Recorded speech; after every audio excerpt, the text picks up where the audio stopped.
For our daily devotion, guys, it's March 8, 2026. So, may story siyang shinare, and yung verse dito is, ang title niya is, When God Honors My Heart's Desire.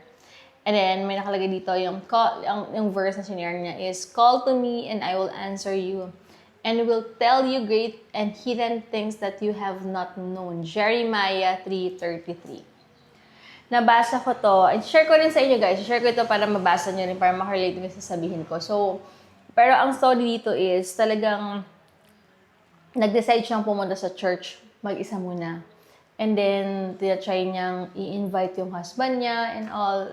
Nag-refuse lagi yung husband niya. And then one time, ang tagal niyang pinag-pray talaga. Sobrang tagal niyang pinag-pray. And then one time, papunta siya ng church. Sabi ng husband niya, sasama sila. Kasama yung anak niya. So, na-realize ko lang dito na huwag tayong mapapagod mag-ask kay Lord ng anything na gusto natin. Especially kung maganda yung intention naman natin talaga. Kasi God knows the perfect timing. Minsan, di ba sabi ko nga sa inyo, may ano lang tayo, minsan yung waiting game or waiting time, yan yung minomold lang tayo ni Lord. Tinetest lang yung patience natin, yung character natin, at huwag tayong mapagod magdasal. Kasi alam niya yung perfect timing sa lahat ng bagay. Kasi God knows our future na talaga. So, ang gagawin na lang natin is maging good steward, maging faithful sa Kanya, sumunod lang tayo sa Kanya. Yun na naman talaga yung gusto niya talaga.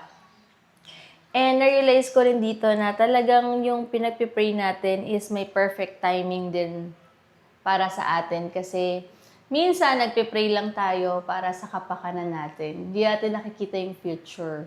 Minsan nagiging selfish tayo dahil very convenient lang sa atin yon, ganyan. Or tayo lang yung magbe-benefit, kaya gusto natin to. Or iniisip lang natin yung ibang tao, kaya alam mo yun, kaya pinagpipray natin yan kasi iniisip natin yung iniisip ng ibang tao, iniisip na kapakanan natin, plus yung pleasing ba to kay Lord, yung gusto natin. So, lahat yan may perfect timing talaga. Kahit naman ako, grabe, 10 years din ako nag-antay. 10 years ako, or more than 10 years pa ako nag-antay kung ano ba talagang business ang tatahakin ko. Dahil ang dami ko na po talagang na-try, as in, name it guys, na-try ko na talaga. Pero parang wala pa rin. But, thank God, paunti-unti talagang dinalagay ka niya kung saan ka, kumpara saan ka talaga. So, yun lang. And I pray na, yung prayer pala dito nakalagay, Heavenly Father, your ways are higher and more beautiful than I ever imagined.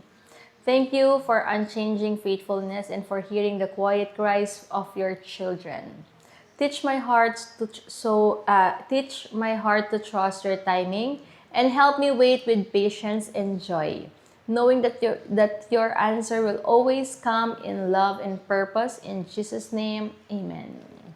And then, maraming salamat talaga Lord, talaga sa mga, alam mo yun, sa mga times na parang feeling natin walang kasagutan, pero magugulat ka na lang sa mga unexpected ways na talaga binibigay na hindi mo rin talaga inaasahan. So, just keep the faith lang, yun naman eh.